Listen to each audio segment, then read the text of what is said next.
Müasir avtomobil istehsalçıları çevik yağ dəyişmə intervalı texnologiyasından istifadə edərək yağ dəyişmə müddətini avtomobilin real iş şəraitinə əsasən tənzimləyirlər.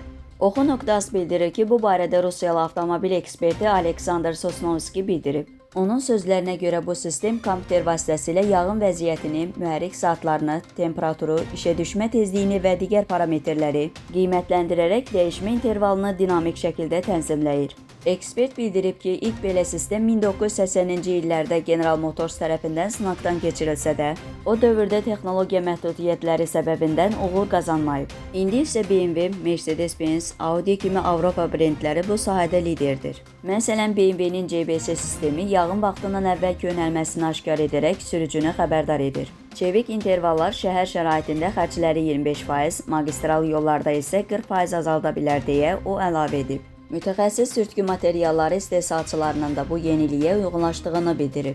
Onun sözlərinə görə Volkswagen kimi brendlər long life rejimi üçün premium yağlar tələb edir. Sabit intervallar üçün isə standart yağlar kifayətdir. Bu, avtomobil sahiblərinə xərcləri optimallaşdırmaq imkanı verir. Analitiklər 2030-cu ilə qədər yeni avtomobillərin 80%-dən çoxunun bu intellektual sistemlərlə təchiz olunacağını proqnozlaşdırırlar.